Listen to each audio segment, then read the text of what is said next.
Current affairs with doctor GM Chaudhary YouTube channel पर आपके मेज़बान कमल हाजिर हिदमत है। आप मेरा ये प्रोग्राम लॉयर ऑनलाइन और लीगल हेल्प यूट्यूब चैनल पर भी देख सकते हैं। मैं मुल्की और बैनुल-अक़वामी सियासत, मौशियत और खारजा पॉलिसी के साथ साथ आपके घरेलू उमूर, आपके मुस्तकबिल की ज़िंदगी, स्टार और बुर्ज, पामिस्ट्री, रूहानी और नफ्सियाती, सेहत और खूबसूरती और आपकी दिलचस्पी के दूसरे मौज़ूआत पेश करती हूँ। मेरी कोशिश होती है कि मैं इन शोबों के जाने पहचाने लोगों से आपकी मुलाकात करवाऊँ। आज के हमारे मेहमान हैं डॉक्टर जीएम चौधरी। डॉक्टर साहब एक जामिया शख्सियत के मालिक हैं, आप इनको हरफन मौला भी कह सकते हैं, जो जाने पहचाने सियासी, आइनी, इक़्तिसादी, मुल्की और बैनुल-अक़वामी और नेशनल सिक्योरिटी के माहिर तज्ज़िया निगार हैं। डॉक्टर साहब 30 से ज़्यादा किताबों के मुसन्निफ़ हैं, जो मुल्की और गैर मुल्की तालीमी इदारों और यूनिवर्सिटीज़ में पढ़ी और पढ़ाई जाती हैं। स्टार्स का इल्म और पामिस्ट्री इनके मशगलों में शामिल हैं।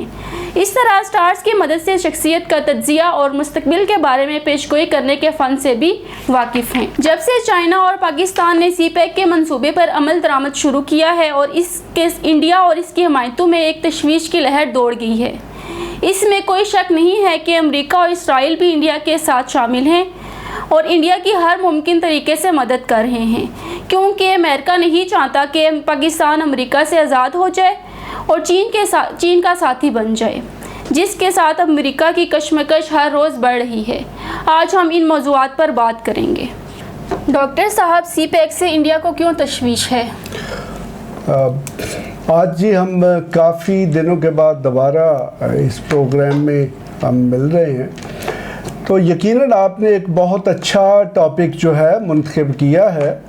सी-पैक जो है वो इस इलाके का फ्लैग बीरर प्रोग्राम है, जो कि काफ़ी अरसे के बाद, इससे पहले पाकिस्तान जो है वो अमेरिका का इत्तेहादी रहा है, वो सीटों में रहा है, वो सेंटों में रहा है और भी मुख्तलिफ़ किस्म के जो रीजनल या इंटरनेशनल नेशनल सिक्योरिटी के अरेंजमेंट्स हैं उनमें रहा है।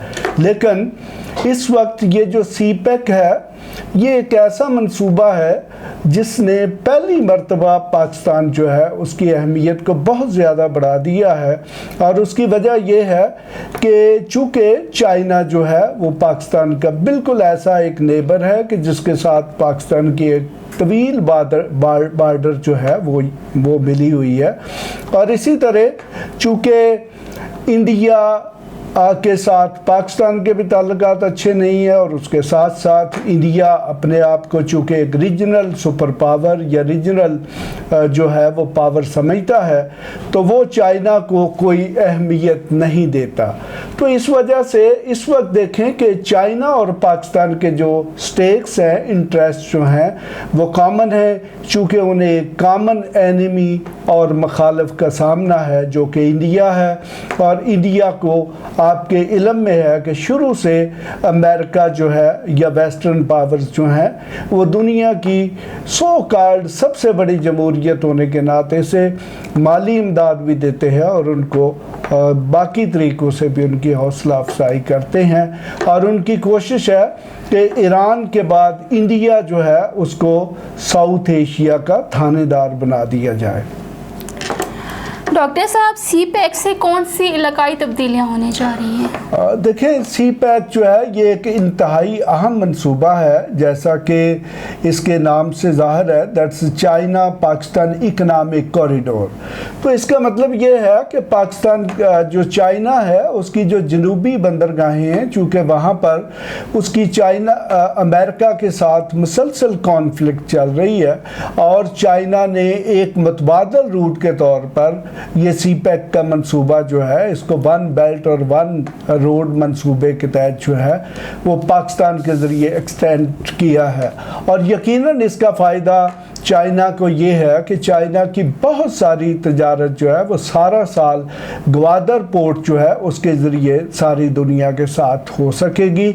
और उसके अलावा ये भी है कि चूँकि चाइना और पाकिस्तान दोनों के मुआशी, सियासी और इलाकाई तहफ़्फ़ुज़ के जो मफादात हैं वो कॉमन हैं। तो इस वजह से CPEC जो है वो एक इंतहाई अहम मंसूबा जो है वो बन चुका है। बल्कि CPEC के मतलब ये कहा जाता है कि ये फ्यूचर का एक गेम चेंजर है और यकीनन इससे रीजनल और इलाकाई बैलेंस जो है वो सारे के सारे तब्दील हो जाएंगे, चूँकि ये एक ऐसा मंसूबा है जो कि पूरा का पूरा एशिया और ख़ास तौर पर चाइना और रशिया जो कि पहले ही अलाई हैं, और जब से CPEC शुरू हुआ है तो चाइना की वजह से रशिया जो है वो पाकिस्तान के बहुत ज़्यादा करीब आ चुका है।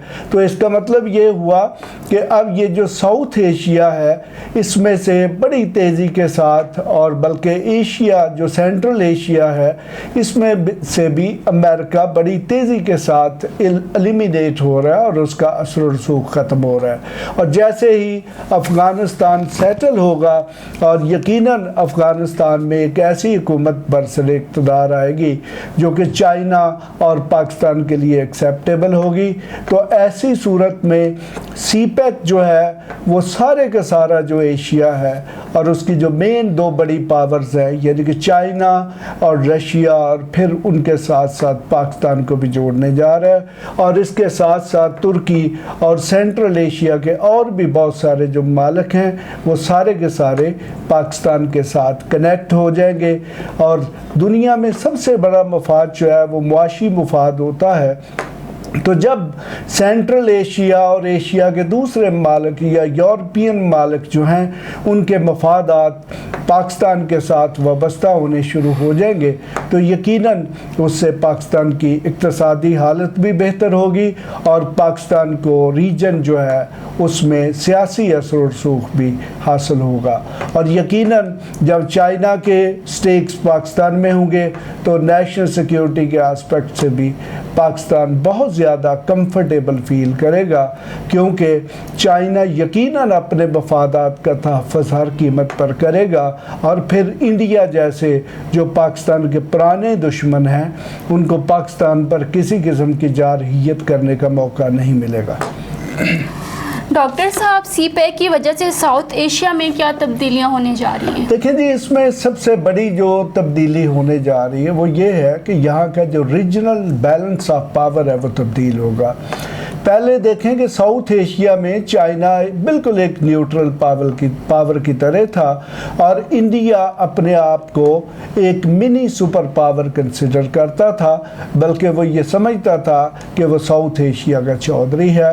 लेकिन ये CPEC के बनने के बाद चाइना और पाकिस्तान इतने करीब आ चुके हैं और ख़ास तौर पर चूँकि पाकिस्तान और चाइना के मफादात भी एक जैसे हैं और इंडिया के साथ उनके इख्तलाफात भी एक जैसे हैं, तो इस तरह जो रीजन है और ख़ास तौर पर जो साउथ एशिया है उसमें एक बहुत बड़ी पावर शिफ्ट जो है वो होने वाली है। और इस तरीके से साउथ एशिया में जो पावर बैलेंस है वो चाइना और पाकिस्तान की फेवर में शिफ्ट होगा और इंडिया जो है वो मुसलसल एक तन्हाई का शिकार हो रहा है और होता रहेगा और मुकम्मल तौर पर हो जाएगा। डॉक्टर साहब, क्या पाकिस्तान को अमेरिका के साथ ताल्लुकात रखने चाहिए? यकीनन देखें जी, पाकिस्तान को ये कभी भी मेरे ख्याल में ये कामयाब जो फॉरेन पॉलिसी है वो ये नहीं होती कि आप दुनिया के किसी एक ताकत जो है उसके साथ वाबस्ता हो जाए। दुनिया का कोई भी मुल्क जो है उसने दुनिया के तमाम मालिक के साथ जहाँ पर भी ज़रूरी हो उसने तजारत भी करनी होती है, अपने मफादात का भी तहफ़्फ़ुज़ करना है। तो मेरे ख्याल में पाकिस्तान कतई तौर पर अपने जो ताल्लुकात चाइना या रशिया या दूसरे मालिक के साथ बढ़ा रहा है तो वो अमेरिका की कास्ट पे नहीं है। लेकिन यकीनन चाइना और रशिया के करीब आने की वजह से जो अमेरिकन इंटरेस्ट जो हैं वो मुतासर हो रहे हैं और अमेरिकन ये महसूस करते हैं कि पाकिस्तान जो है उसको अमेरिका के साथ ही रहना चाहिए, लेकिन बदलते हुए जियो स्ट्रेटेजिक एनवायरनमेंट जो है उसमें अब ये लंबे अरसे के लिए पॉसिबल नहीं है। और वैसे भी पाकिस्तान जो है वो अपनी फॉरेन पॉलिसी में जब उसने मुकम्मल तौर पर अपने आप को अमेरिका के साथ अटैच किया तो उसे बहुत ज़्यादा नुकसानात का सामना करना पड़ा। और देखें कि फॉरेन पॉलिसी में एक जो इमीडिएट हमसाया होता है वो बहुत ज़्यादा अहम होता है। और देखें कि जब 1965 में या फिर 1971 में इंडिया ने पाकिस्तान के ख़िलाफ़ अग्रेशन किया तो उस वक्त अमेरिका जो है उसने पाकिस्तान की मदद नहीं की, बल्कि उसने इंडिया का साथ दिया और पाकिस्तान पर मुख्तलिफ़ किस्म की पाबंदियाँ आयद कर दी।